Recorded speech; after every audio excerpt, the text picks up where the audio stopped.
아멘. 할렐루야.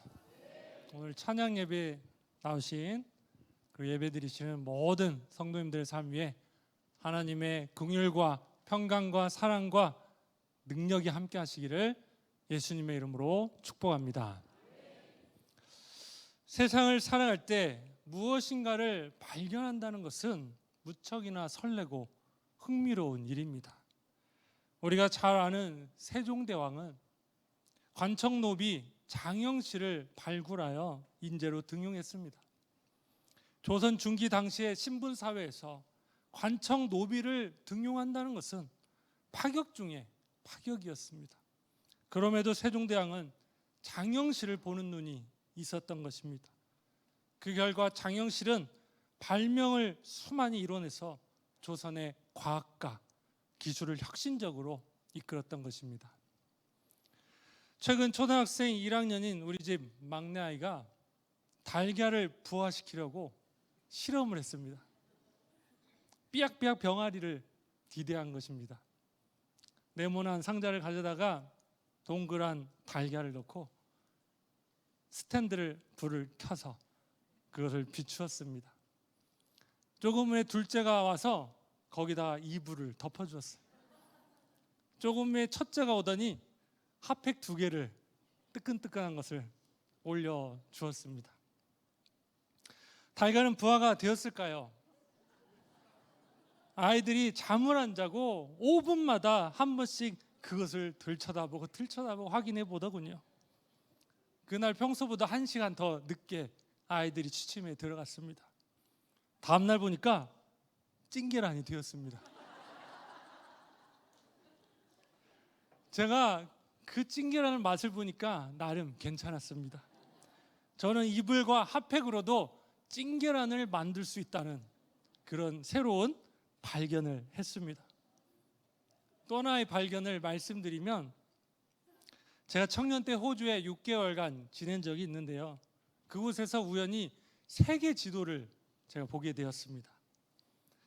그 세계 지도를 보면서 내가 사는 대한민국이 참으로 작은 그런 나라이구나 라는 것을 새삼 발견하게 되었습니다. 그리고 지도를 어제 제가 다시 곰곰이 보면서 그 작은 나라를 하나님이 참 사랑하사 복음을 주셨구나 라는 것을 다시 한번 발견하게 되어졌습니다.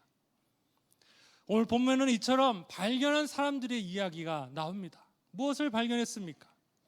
천국을 발견한 사람들, 그것에 관한 예수님의 비유입니다. 44절은 감추인 보화 비유이고, 바로 이어서 45절에서 6절까지는 값진 진주 비유입니다. 이 두 비유는 조금의 차이는 있지만 같은 의미의 말씀을 담고 있어가지고 쌍둥이 비유라고도 일컬어지고 있습니다. 예수님이 이 감추인 보화와 값진 진주 비유, 이 두 비유를 통해서 우리에게 주시는 영적 교훈을 살펴보겠습니다. 첫째, 하나님 나라를 발견하는 것은 하나님의 은혜로 된다라고 하는 것입니다. 우리 같이 한번 읽어보겠습니다. 하나님 나라를 발견하는 것은 하나님의 은혜로 됩니다. 먼저 나온 감추인 보화 비유에 나오는 가난한 농부는 주인의 밭에서 일하다가 우연히 보화를 발견했습니다. 또한 값진 진주 비유에 나오는 부유한 진주 장사는 극히 값진 진주 하나를 구하여 찾게 되었습니다.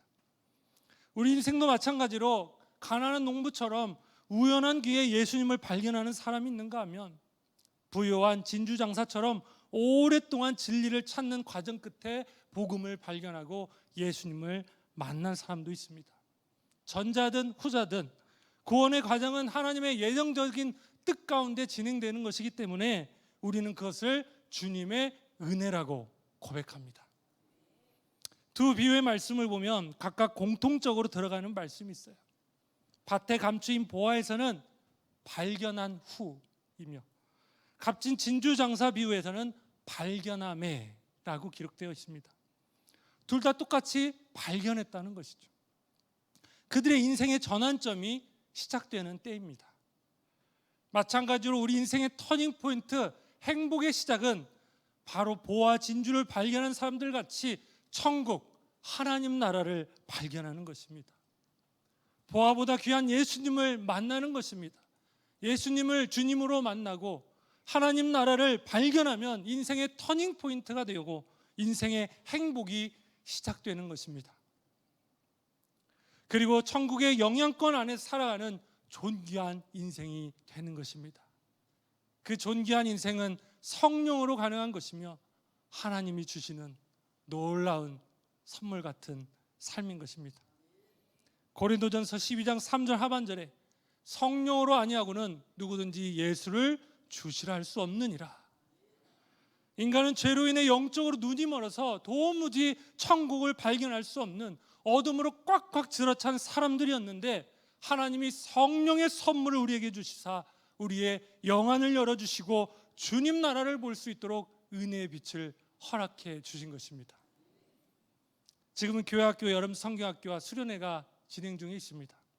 우리 아이들이 예수님을 만나고 하나님 나라를 발견하여 인생의 터닝 포인트가 되어지는 놀라운 성령님의 역사가 있기를 간절히 소망합니다. 성령으로 말미암아 예수 그리스도와 동행하는 행복의 시작, 하나님 나라를 발견하고 하나님 나라를 꿈꾸고 소망하며 그 나라를 위해 살아가는 자들이 되기를 간절히 소망합니다. 또한 불가리아 비전 트립 중에 있습니다.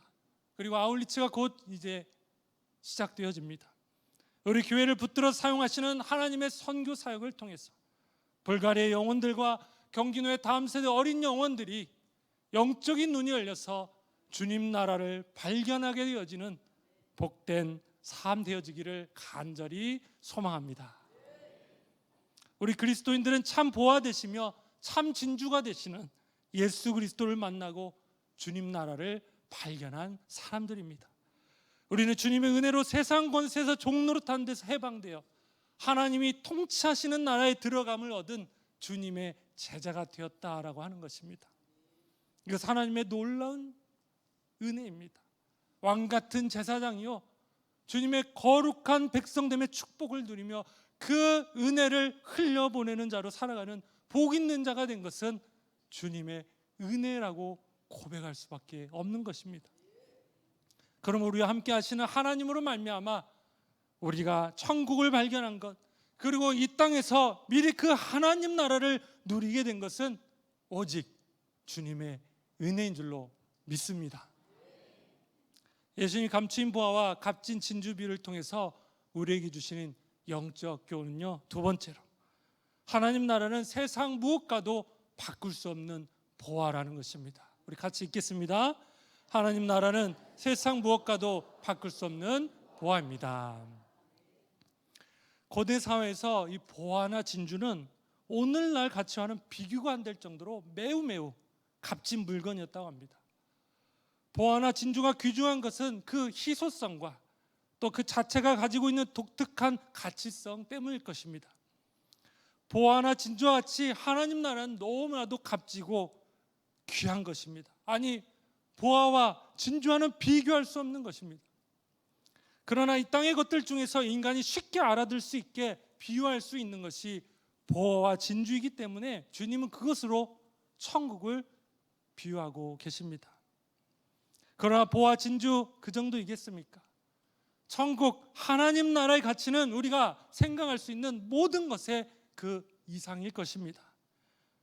본문에서 진주를 구하는 장사는 원문에 보면 값진 진주를 사고 팔고 하는 도매 상인을 말하는데요, 이 상인이 자신의 모든 소유 대신에 얻은 것이 극히 값진 진주 하나입니다. 그 진주 하나를 자기의 모든 소유를 다 팔아 살 정도의, 하나님 나라도 그와 같다는 것입니다.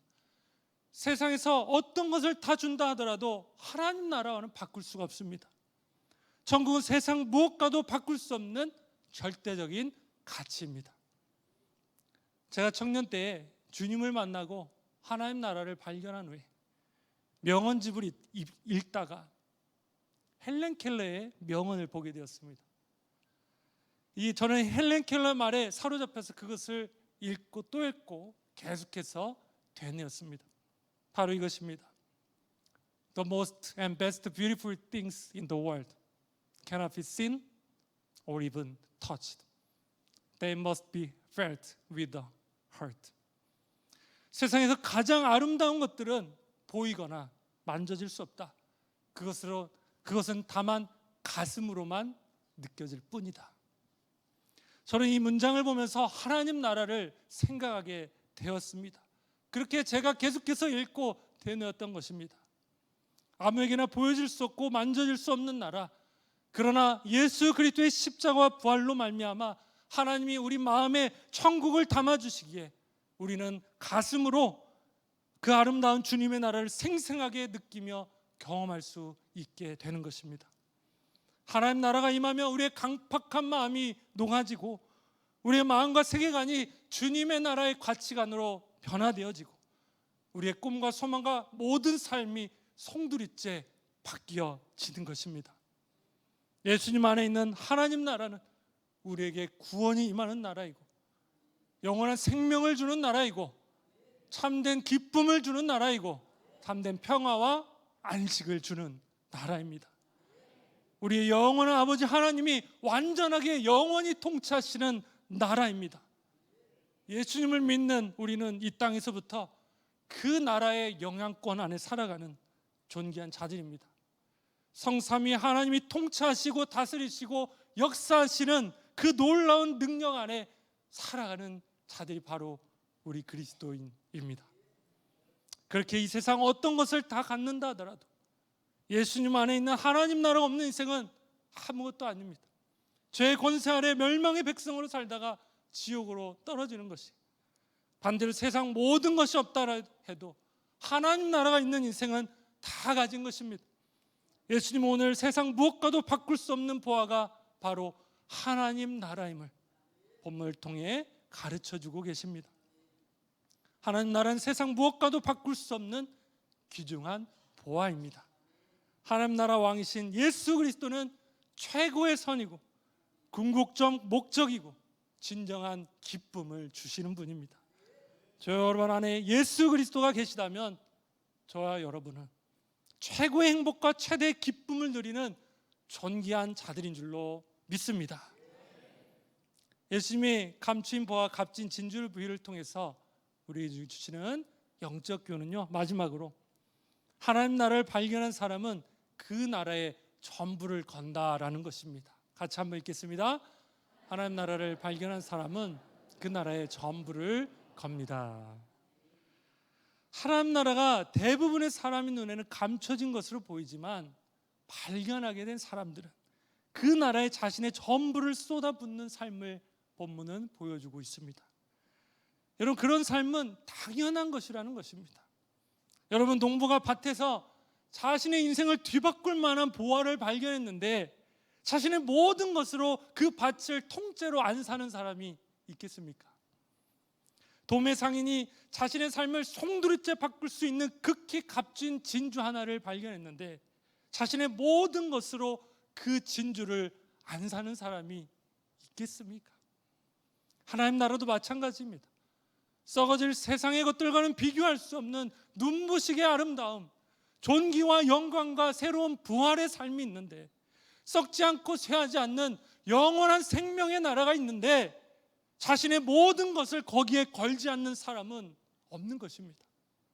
하나님 나라를 발견한 자가 그 나라에 자신의 모든 것을 거는 것은 지극히 당연한 것입니다. 2세기 초에 100년에서 165년경에 활동한 저스틴이라는 변증 교부가 있었습니다.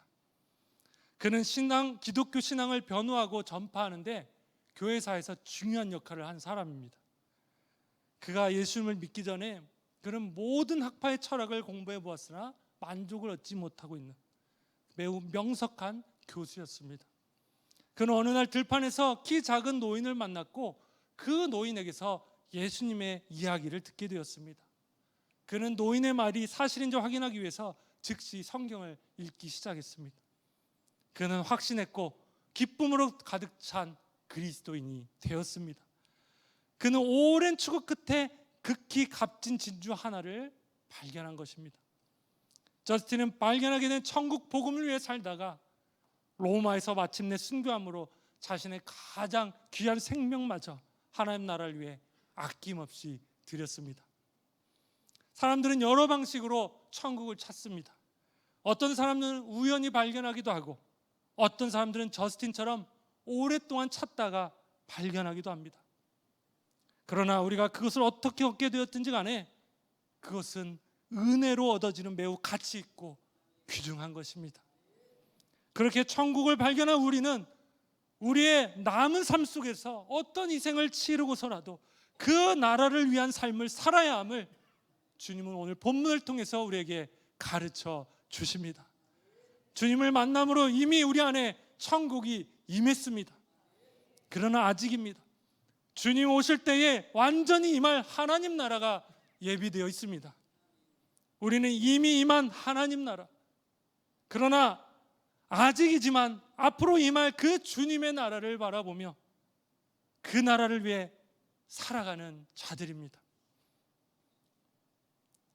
그 나라를 위해 오늘도 성령을 의지하며 전진해 가시는 모든 오산교회 복된 성도님들의 삶 다 되시기를 주님의 이름으로 축복합니다. 하나님 나라 이 땅 가운데 구원하며 살아갈 때에 우리를 가로막는 어둠의 세력이 있습니다. 그러나 우리에게는 우리를 도우시는 성령님이 계십니다. 성령님은 우리를 도우시는 하나님의 영이십니다. 우리 옆에서 도우시는 영이 성령님이십니다. 여러분, 그것을 잊지 마시기 바랍니다. 그렇게 날마다 성령님의 도우심을 구하시기 바랍니다. 성령님을 의지하시기 바랍니다. 성령 충만을 구하십시오. 성령님을 하루에 100번, 200번 부르시고 의지하십시오. 성령 강림주일만 성령을 부르시는 게 아니라 매일 매 순간 성령님을 의지하시기 바랍니다. 어려울 때, 낙심될 때, 앞이 캄캄할 때 잠시 기도하십시오. 성령님 도와주십시오. 성령님 제 삶을 도와주십시오. 우리 가정을 다스려 주시고 우리 교회를 이끌어 주십시오 라고 성령님의 도우심을 간절히 구하시기 바랍니다. 우리가 이 어두운 세상에서 살아갈 때 하나님 나라의 백성으로서 왕 대신 예수 그리스도를 닮아가고 주님의 말씀을 쫓아 살도록 순간마다 성령님을 간절히 의지하시기 바랍니다. 간절히 바라옵기는 우리가 성령님의 인도하심을 받아 하나님 나라를 발견한 자로서 주님의 은혜에 감사하며 살아가시는 하나님의 귀한 자녀들 다 되시기를 바라겠습니다. 그리고 그 나라를 소망하고 기뻐하며 또 그 나라의 복음을 증거하는 하나님의 사람들이 다 되시기를 우리 주 예수 그리스도의 이름으로 간절히 축복합니다. 축복합니다. 기도하시겠습니다. 하나님 아버지, 우리에게 은혜를 베풀어 주셔서 천국을 허락해 주시니 감사드립니다. 하나님 나라를 발견한 기쁨과 감격을 누리며 살아가게 하시고 그 나라를 사모하게 하시고 그 나라를 위해 모든 것을 거는 삶이 되게 하여 주시옵소서. 감사드리며 존귀하신 예수님의 이름으로 기도하옵나이다. 아멘.